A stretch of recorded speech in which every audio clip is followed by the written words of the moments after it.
नमस्कार दोस्तों, सुनो कहानी एंटरटेनमेंट चैनल में आपका स्वागत है। दोस्तों, आज मैं आपको बेताल पचीसी की कहानियाँ सुनाने जा रहा हूँ। कहानी को ध्यान से सुने। बेताल पचीसी 25 कथाओं से युक्त एक कथा ग्रंथ है। इसके रचयिता बेताल भट्टराव थे, जो न्याय के लिए प्रसिद्ध राजा विक्रम के 9 रत्नों में से एक थे। ये कथाएं राजा विक्रम की न्याय शक्ति का बोध कराती है। बेताल प्रतिदिन एक कहानी सुनाता है और अंत में राजा से ऐसा प्रश्न कर देता है कि राजा को उसका उत्तर देना ही पड़ता है। उसने शर्त लगा रखी है कि अगर राजा बोलेगा तो वह उससे रूठकर फिर से पेड़ पर जा लटकेगा। लेकिन यह जानते हुए भी सवाल सामने आने पर राजा से चुप नहीं रहा जाता। बेताल के द्वारा सुनाई गई यूं रोचक कहानियां केवल दिल बहलाने के लिए नहीं है, इनमें अनेक गूढ़ अर्थ भी छिपे हैं। क्या सही है और क्या गलत, इसको यदि हम ठीक से समझ लें तो सभी प्रशासक राजा विक्रम की तरह न्यायप्रिय बन सकेंगे और छल व द्वेष छोड़कर कर्म और धर्म की राह पर चल सकेंगे। इस प्रकार ये कहानियाँ न्याय, राजनीति और विषम परिस्थितियों में सही निर्णय लेने की क्षमता का विकास करती है। दोस्तों, मैं आपको ये बता दूं कि ये कहानी बहुत लंबी है, जिसे एक दिन में सुनाना थोड़ा मुश्किल है। इसलिए मैं इस कहानी को सप्ताह में 3 बार आगे बढ़ाऊंगा। उम्मीद है दोस्तों ये कहानी आपको अच्छी लगेगी। तो राजा विक्रम जब पेड़ पर से बेताल को उतार लाता है तो बेताल पहली कहानी सुनाना शुरू करता है, जिसका शीर्षक है पापी कौन। तो दोस्तों ये कहानी कुछ इस तरह से है। काशी में प्रताप मुकुट नाम का एक राजा राज करता था। उसके वज्र मुकुट नाम का एक बेटा था। एक दिन राजकुमार दीवान के लड़के को साथ लेकर शिकार खेलने जंगल गए। घूमते घूमते उन्हें तालाब मिला। उसके पानी में कमल खिले थे और हंस किलोल कर रहे थे। किनारों पर घने पेड़ थे जिन पर पक्षी चहचहा रहे थे। दोनों मित्र वहां रुक गए और तालाब के पानी में हाथ मुंह धोकर ऊपर महादेव के मंदिर पर गए। घोड़ों को उन्होंने मंदिर के बाहर बांध दिया। वो मंदिर में दर्शन करके बाहर आए तो देखते क्या है कि तालाब के किनारे राजकुमारी अपनी सहेलियों के साथ स्नान करने आई है। दीवान का लड़का तो वहीं एक पेड़ के नीचे बैठा रहा, पर राजकुमार से रहा न गया। वो आगे बढ़ा। राजकुमार ने उसकी ओर देखा तो वह उस पर मोहित हो गया। राजकुमारी भी उसकी तरफ देखती रही। फिर उसने किया क्या कि जूरे में से कमल का फूल निकाला, कान में लगाया, दांत से कुतरा, पैर के नीचे दबाया और फिर छाती से लगा अपनी सखियों के साथ चली गई। उसके जाने पर राजकुमार निराश हो गया। अपने मित्र के पास आया और सब हाल सुनाकर बोला, मैं इस राजकुमारी के बिना नहीं रह सकता, पर मुझे ना तो उसका नाम मालूम है न ठिकाना। वह कैसे मिलेगी? दीवान के लड़के ने कहा, राजकुमार आप इतना घबराए नहीं, वह सब कुछ बता गई है। राजकुमार ने पूछा, कैसे? वह बोला, उसने कमल का फूल सर से उतार कर कानों से लगाया तो उसने बताया कि मैं कर्नाटक की रहने वाली हूँ। दांत से कुतरा तो उसका मतलब था कि मैं दंतवाट राजा की बेटी हूँ। पांव से दबाने का अर्थ था कि मेरा नाम पद्मावती है। और छाती से लगाकर उसने बताया कि तुम मेरे दिल में बस गए हो। इतना सुनना था कि राजकुमार खुशी से फूल उठा। बोला, अब मुझे कर्नाटक देश में ले चलो। दोनों मित्र वहां से चल दिए। घूमते फिरते, सैर करते दोनों कई दिन बाद वहां पहुंचे।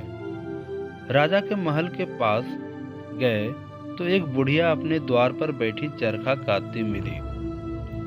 उसके पास जाकर दोनों घोड़ों से उतर पड़े और बोले, माई, हम सौदागर हैं, हमारा सामान पीछे आ रहा है, हमें रहने को थोड़ी जगह दे दो।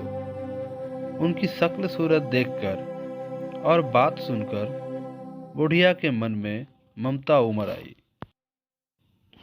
बोली, बेटा, तुम्हारा घर है, जब तक जी में आए रहो। दोनों वहीं ठहर गए। दीवान के बेटे ने उससे पूछा, माई, तुम क्या करती हो? तुम्हारे घर में कौन कौन है? तुम्हारी गुजर कैसे होती है? बुढ़िया ने जवाब दिया, बेटा, मेरा एक बेटा है जो राजा की चाकरी में है। मैं राजा की बेटी पद्मावती की धाई थी। बूढ़ी हो जाने से अब घर में रहती हूँ। राजा खाने पीने को दे देता है। दिन में एक बार राजकुमारी को देखने महल में जाती हूँ।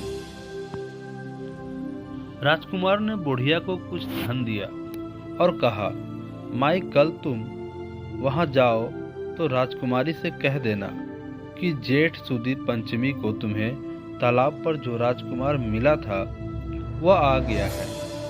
अगले दिन जब बुढ़िया राजमहल गई तो उसने राजकुमार का संदेशा उसे दे दिया। सुनते ही राजकुमारी ने गुस्सा होकर हाथों में चंदन लगाकर उसके गाल पर तमाचा मारा और कहा, मेरे घर से निकल जा। बुढ़िया ने घर आकर सब हाल राजकुमार को कह सुनाया। राजकुमार हक्का बक्का रह गया। तब उसके मित्र ने कहा, राजकुमार, आप घबराएं नहीं, उसकी बातों को समझे। उसने 10 उंगलियां सफेद चंदन में मारी। इससे उसका मतलब यह है कि अभी 10 रोज चांदनी के हैं। उसके बीतने पर मैं अंधेरी रात में मिलूंगी। 10 दिन बाद बुढ़िया ने फिर राजकुमारी को खबर दी तो इस बार उसने केसर के रंग में 3 उंगलियां डुबोकर उसके मुंह पर मारी और कहा, भाग यहाँ से। बुढ़िया ने आकर सारी बात बता दी। राजकुमार शोक में व्याकुल हो गया। दीवान के लड़के ने समझाया, इसमें हैरान होने की क्या बात है? उसने कहा है कि मुझे मासिक धर्म हो रहा है, 3 दिन और ठहरो। 3 दिन बीतने पर बुढ़िया फिर वहां पहुंची। इस बार राजकुमारी ने उसे फटकार कर पश्चिम की खिड़की से बाहर निकाल दिया। उसने आकर राजकुमार को बता दिया। सुनकर दीवान का लड़का बोला, मित्र, उसने आज रात को तुम्हें उस खिड़की की राह पर बुलाया है। मारे खुशी के राजकुमार उछल पड़ा। समय आने पर उसने बुढ़िया की पोशाक पहनी, इत्र लगाया, हथियार बांधे। दोपहर रात बीतने पर वह महल में जा पहुंचा और खिड़की में से होकर अंदर पहुंच गया। राजकुमारी वहां तैयार खड़ी थी। वह उसे भीतर ले गए। अंदर के हाल देखकर राजकुमार की आंखें खुल गई। एक से एक बढ़कर चीजें थी। रात भर राजकुमार राजकुमारी के साथ रहा। जैसे ही दिन निकलने को आया कि राजकुमारी ने राजकुमार को छिपा दिया और रात होने पर फिर बाहर निकाल दिया। इस तरह कई दिन बीत गए। अचानक एक दिन राजकुमार को अपने मित्र की याद आई। उसे चिंता हुई कि पता नहीं उसका क्या हुआ होगा। उदास देखकर राजकुमारी ने कारण पूछा तो उसने बता दिया।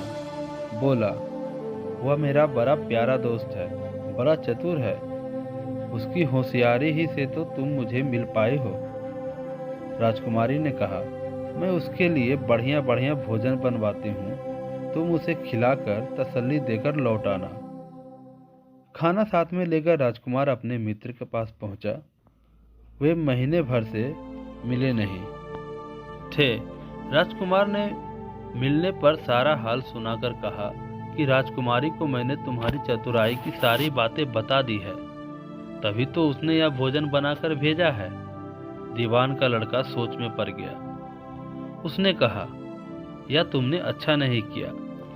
राजकुमारी समझ गई कि जब तक मैं हूँ वह तुम्हें अपने बस में नहीं रख सकती, इसलिए उसने इस खाने में जहर मिलाकर भेजा है। यह कहकर दीवान के लड़के ने थाली में से एक लड्डू उठाकर कुत्ते के आगे डाल दिया। खाते ही कुत्ता मर गया। राजकुमार को बड़ा दुख हुआ। उसने कहा, ऐसी स्त्री से भगवान बचाए, मैं अब उसके पास नहीं जाऊंगा। दीवान का बेटा बोला, नहीं, अब ऐसा उपाय करना चाहिए जिससे हम उसे घर ले चलें। आज रात तुम वहां जाओ। जब राजकुमारी सो जाए तो उसकी बाई जांघ पर त्रिशूल का निशान बनाकर उसके गहने लेकर चले आना।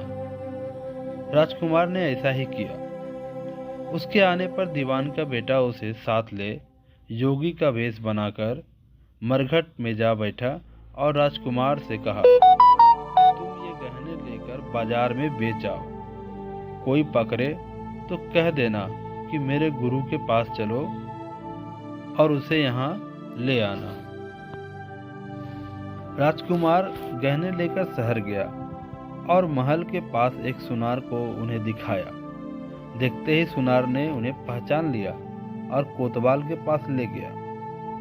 कोतवाल ने पूछा तो उसने कह दिया कि ये मेरे गुरु ने मुझे दिए हैं। गुरु को भी पकड़वा लिया गया। सब राजा के सामने पहुंचे। राजा ने पूछा, योगी महाराज, ये गहने आपको कहाँ से मिले? योगी बने दीवान के बेटे ने कहा, महाराज, मैं मसान में काली चौदस को डाकिनी मंत्र सिद्ध कर रहा था कि डाकिनी आए। मैंने उसके गहने उतार लिए और उसकी बाई जांघ पे त्रिशूल का निशान बना दिया। इतना सुनकर राजा महल में गया और उसने रानी से कहा कि पद्मावती की बाई जांघ पर देखो कि त्रिशूल का निशान तो नहीं है। रानी ने कहा, देखा तो था। राजा को बड़ा दुख हुआ। बाहर आकर वह योगी को एक ओर ले जाकर बोला, महाराज, धर्मशास्त्र में खोटी स्त्रियों के लिए क्या दंड है?